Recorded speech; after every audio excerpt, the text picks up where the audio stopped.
Master minds commerce చదవాలనుకునే 10th inter విద్యార్థుల తొలి ఎంపిక. నమస్కారం సార్. నమస్తే. భర్త ఉద్యోగం చెయ్యాలి అని చెప్తూ ఉంటారు. ఈ మధ్య కాలంలో మనం చూస్తే టైంతో సంబంధం లేకుండా కష్టపడుతూ ఉంటారు. అలా భర్త ఉద్యోగంలో కష్టపడి తిరిగి ఇంటికి రాగానే భార్య నుంచి కావచ్చు, ఇంట్లో పిల్లల నుంచి కావచ్చు, ఏం ఎక్స్పెక్ట్ చేస్తారు? చాలా ఇంపార్టెంట్ ఇది. ఈ రోజుల్లో కొంచెం తక్కువ దీని ప్రిఫరెన్స్, ఎందుకంటే ఇద్దరూ వర్కింగ్ చేస్తుంటారు.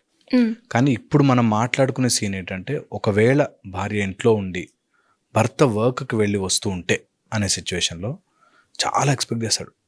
వన్ థింగ్, హ్యూమన్ స్పీషీస్ మొత్తం, అబ్బాయి అమ్మాయి కాదు, ఎవరైనా సరే బ్రతికేది, ఎవరైనా భలే చేసావు, బాగా చేసావు, నువ్వు సూపర్ అని అనడానికి కోసం మనసు పీకుతూ ఉంటుంది.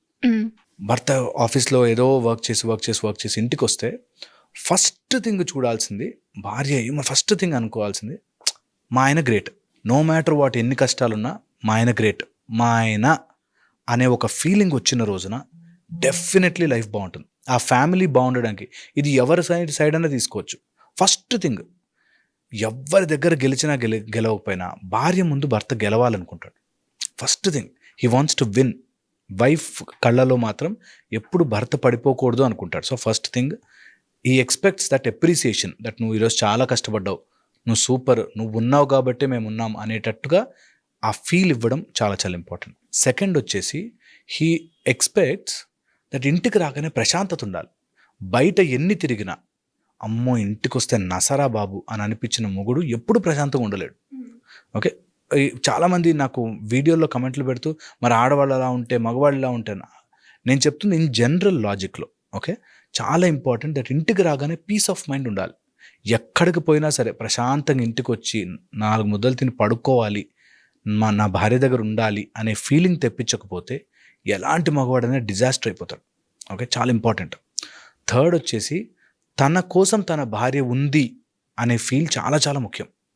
ఓకే, ఎప్పుడైనా ప్రాబ్లం వచ్చినా, ఏదైనా కోపం వచ్చినా, లేదైనా గొడవ వచ్చినా, మనిద్దరం ఒకటి, వీఆర్ ఇన్ వన్ టీమ్, మనిద్దరం కలిసి ఆడుతున్నాం ఈ గేమ్ అనేది భార్య సపోర్ట్ లేకపోతే ఎట్లాంటి మగాడన్నా నాశనం అయిపోతాడు.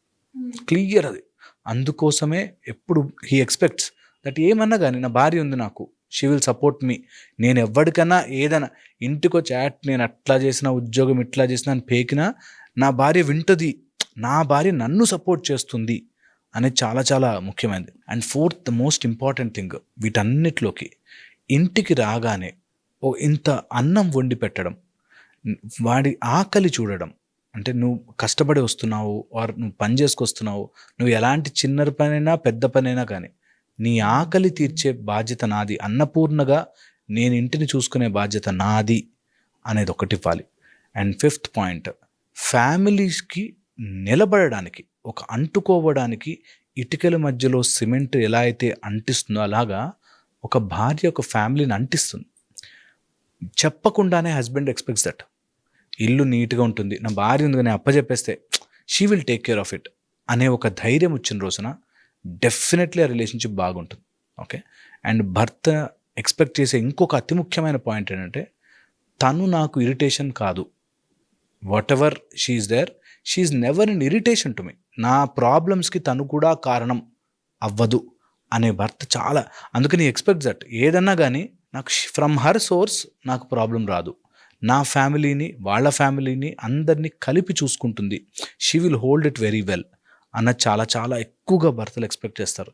ప్లస్ తను ఉన్న పొజిషన్కి ఇంట్లో ఒక కొడుకులాగా, నేను లేకుండా ఉన్నప్పుడు మా అమ్మా నాన్నని ఒక కొడుకులాగా చూసుకోవాలి అని ఎక్స్పెక్ట్ చేస్తాడు. కొన్ని సిచ్యువేషన్స్ ఎలా అవుతాయంటే, అత్తమామలు చాలా రూడ్గా ఉంటారు, చాలా వర్స్ట్గా బిహేవ్ చేస్తారు, వాళ్ళు టార్చర్ పెడతారు, ఇలా ఉంటాయి. అలాంటి వాళ్ళ కండిషన్ స్పెసిఫిక్ కానీ, లేకపోతే ఇన్ జనరల్గా ఒక భర్తకి రూట్ ఈజ్ తన కడుపు, తన ఫ్యామిలీ, ఈ రెండు. And enormous amount of love. ఏమొద్దు, భార్య లవ్ చేస్తే, ప్రేమగా చూసుకోగలిగితే భర్తని, ఆటోమేటిక్ బాగుంటుంది. ఇది రావాలి అంటే నిజంగా జెన్యూన్గా ఫ్రమ్ హార్ట్ లవ్ రావాలి, ఇద్దరికీ రావాలి. దట్ నా కోసం అన్నీ వదులుకొని వచ్చిన భార్య is so important to me అని భర్త, నా కోసం నీతోనే స్టిక్ ఆన్ అయి ఉంటాను, జీవితాంతం ఈ నెక్స్ట్ 70 సంవత్సరాలు నీతోనే ఉంటానని నమ్మి వచ్చిన భార్యని అంతే బాగా చూసుకోవడం ఇద్దరి రెస్పాన్సిబిలిటీ. అది ఎంత పవిత్రంగా ఉంటుందంటే, ఇది మనకి తెలియక బాధపడుతున్నారు చాలామంది. ఏదైనా కానీ ధర్మం ఇంపార్టెంట్. అందులో భార్యాభర్త ధర్మము వాళ్ళు చేయాల్సినవి ఈ రోజుల్లో జనరేషన్కి అర్థం కానిది. జస్ట్ ప్లెజర్ అండ్ ప్రేమ చూస్తున్నారు. ప్రేమ లేకపోయినా, ప్లెజర్ లేకపోయినా ధర్మం చాలా ముఖ్యం. అవును.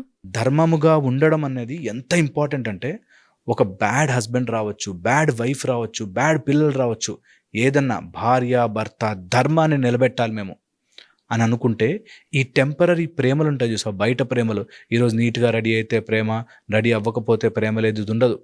నా భార్య, నా భర్త అనే ఫీలింగ్ ఉన్న రోజున అన్నీ కలిసి వస్తాయి. And that is a super power. కొంతమందికి కుజుడు లోపం ఉండో, లేకపోతే ఒక కేతు చంద్రుల్లో ఉండో, ఇట్లాగా రకరకాల కాంప్లికేషన్స్ వల్ల పాడు చేసుకుంటారు. కానీ వీళ్ళందరూ తెలుసుకోవాల్సింది ఏంటంటే, ధర్మం ఈజ్ మోర్ ఇంపార్టెంట్. ఇది చాలా చాలా ముఖ్యమైనదని తెలుసుకోవాలి. నా ఇంటెన్షన్ ఏంటంటే, ఒకవేళ కనుక అలా బాధ పెడుతూ, ఇబ్బంది పెడుతూ, మొగుడిని సతాయిస్తూ ఆర్ భార్యని సతాయిస్తుంటే, ఈ ఒక్క వీడియో చూసిన ఒక్క క్షణం వెనక్కి వెళ్ళి ఆలోచించాలి. That I will not be the cause for pain in my family.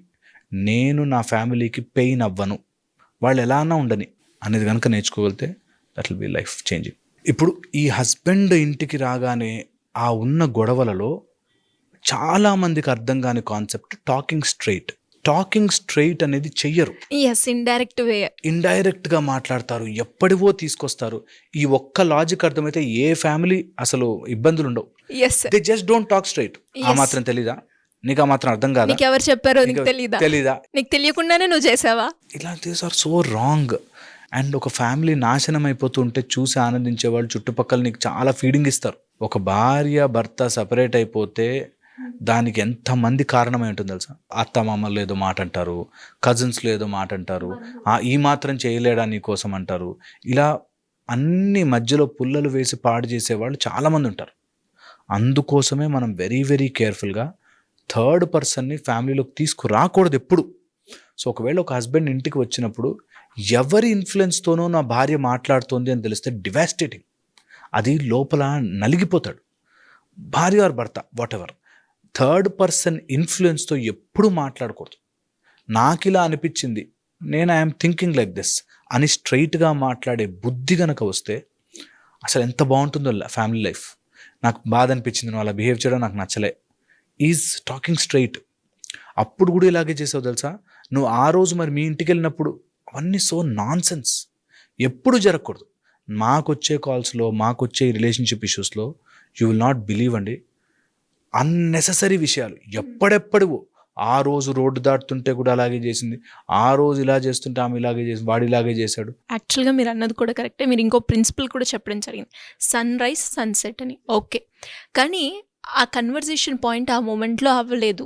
Okay, అవ్వాలి అనుకున్నాం, ఒకసారి క్లియర్ అయిపోయింది, చేసామనుకోండి ఆ కన్వర్జేషన్. బట్ అదే రిపీట్ అవుతుంటే మళ్ళీ అదే కన్వే చేయడానికి ట్రై చేస్తారు, కానీ అది రిపీట్ అవ్వకుండా ఉంటే వాళ్ళు కూడా కన్వే చేయరు కదా సార్.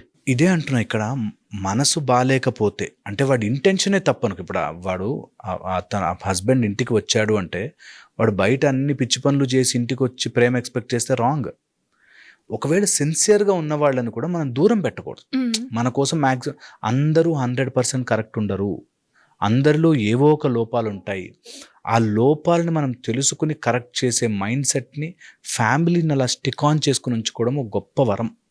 సో కొన్నిసార్లు మిస్టేక్ అయినా కూడా వాటిని కరెక్ట్ చేసుకుని నెమ్మదిగా మన దారికి తెచ్చుకుని మాట్లాడుకుని చేయడం అందరికీ కాదు, టాలెంట్ అందరికీ రాదు. అట్లా ఒక్కోసారి కోపంగా మాట్లాడతారు, ఒక్కోసారి ఇరిటేట్ అవుతారు, ఒక్కోసారి చెప్తారు, గొడవ పడతారు. బట్ అల్టిమేట్లీ వన్ ఫ్యామిలీ, నా వైఫ్ నన్ను దగ్గరికి తీసుకుంటుంది, నన్ను సరిగ్గా చూసుకుంటుంది అనే నమ్మకం తెప్పించగలిగితే that will be very very helpful.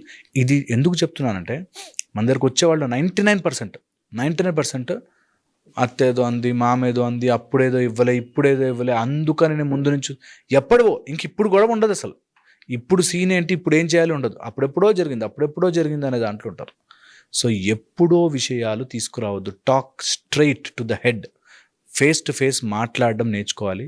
ఎవడు మాట్లాడిపోయినా వైఫ్ అండ్ హస్బెండ్ అయితే మాట్లాడుకోవాలి. వైఫ్ అండ్ హస్బెండ్ ఎప్పుడు లోపలికి వెళ్ళడం, డోర్ వేసుకొని మాట్లాడుకోవాలి, అన్నీ చెప్పుకోవాలి, మాట్లాడుకోవాలి, ఇట్లా ఉంది అట్లా ఉందని చెప్పుకోవాలి, బయటకు నీట్గా ఏ గొడవ లేకుండా కళ్ళు తుడుచుకుని రావాలి. అండ్ అక్కడితో అయిపోయింది గొడవ. That should be the relationship యొక్క గొప్పతనం. అది ఎన్నున్నా సరే. అండ్ అది మనం చేస్తాం తెలుసా, ఇలా గొడవలు ఉంటే బయట ఎవరో కొంచెం చూపించలేని సగం ప్రేమ చూపిస్తాడు, దాంతో అతను ఎంత మంచిగా ఉన్నాడు చూడు, నువ్వు ఎలా ఉన్నావో చూడు అనేటట్టుగా రాంగ్ దారి పడతారు. So should never enter into such things. Be very very careful. చాలా చాలా important. Thank you sir, thank you so much. Suman టీవీలో మీ పర్సనల్ అండ్ బిజినెస్ ప్రమోషన్స్ కోసం కింది నెంబర్కి కాంటాక్ట్ చేయండి.